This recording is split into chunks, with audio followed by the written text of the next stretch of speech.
Kali ini saya akan membahas tentang masalah data yang sudah tersebar dan dilakukan atau dijadikan sebagai ancaman buat teman-teman sekalian akan disebar datanya jika sampai tidak bisa membayar hutang atau pinjaman kalian. Akhir-akhir ini banyak banget yang menjadi andalan dari DC tersebut adalah ancaman sebar data, bahwa kalian datanya akan disebarkan, akan difitnah, akan diedit sedemikian rupa file-file kalian, atau mungkin bahkan kalian bisa difitnah ke semua kontak-kontak atau semua teman kalian.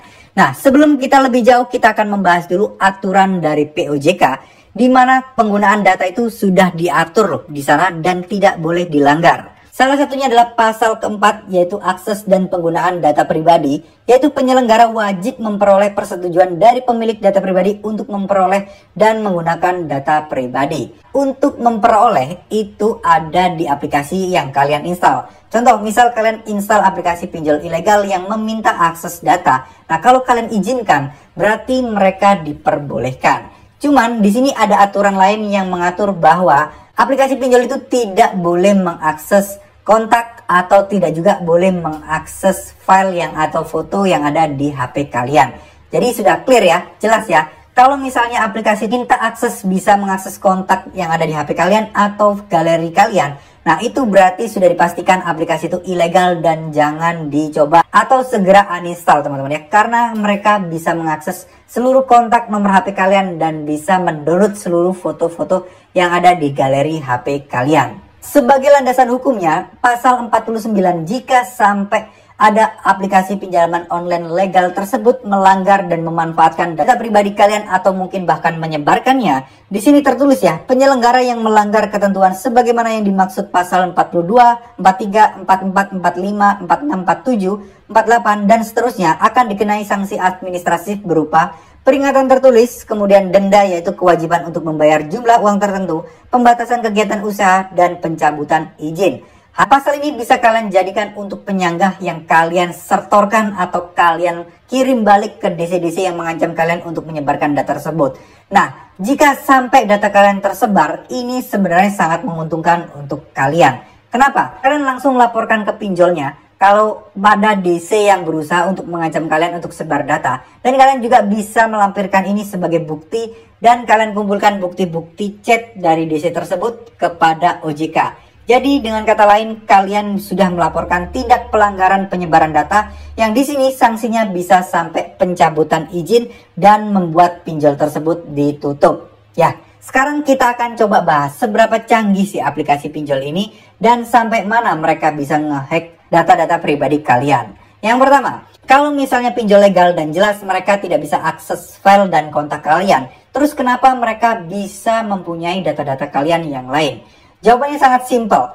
Kalian pasti pernah mengajukan atau pernah install aplikasi yang lain yang di luar OJK.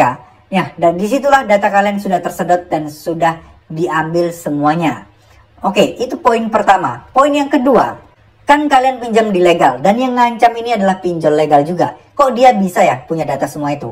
DC-DC pinjol ini tentunya mempunyai komunitas dan tentunya juga mempunyai organisasi di mana mereka mungkin bisa mempunyai teman-teman yang berprofesi sebagai DC pinjol ilegal. Yang tentunya di aplikasi tersebut terdapat database kalian dan itulah yang digunakan untuk mengancam kalian. Makanya nggak heran banyak juga ancaman-ancaman. Kok bisa sih teman saya dihubungi padahal saya tidak menyantumkannya menjadi nomor darurat kalian. Nah, inilah yang bisa mereka jadikan acuan. Mereka ini database-nya lengkap dan bukan berarti mereka ngehack secara langsung di HP kalian. Enggak, mereka nggak bisa. Mereka dari aplikasi ilegal yang kalian install itu mereka nggak bisa. Bisanya mereka adalah membeli data atau sharing data kepada sesama DC yang kalian pernah coba-coba install ya. Mungkin kita tidak pernah tahu atau tidak pernah sadar aplikasi-aplikasi yang kalian install itu ternyata nyedot data kalian teman-teman ya. Makanya kalian harus cek di aplikasi kalian itu, aplikasi yang mungkin tidak terpercaya kalian harus pastikan mereka tidak ada izin untuk mengakses kontak atau mengakses galeri kalian. Jadi kalau mereka bilang akan melacak kalian, kemudian akan menyebarkan foto-foto kalian yang ini, itu bohong. Karena mereka tidak secanggih itu untuk bisa mengakses atau ngehack HP kalian. Misalnya ini terjadi, berarti ini ulah pihak pinjolnya, bukan ulah DC-nya. Jadi nggak ada tuh, yang namanya DC bisa ngehack kalian kalau mereka memang beneran jago. Mereka tidak akan bekerja menjadi debt collector lapangan. Pastinya mereka akan bekerja menjadi ahli IT, kemudian network security dan lain sebagainya. Yang intinya mereka tidak akan menjadi DC.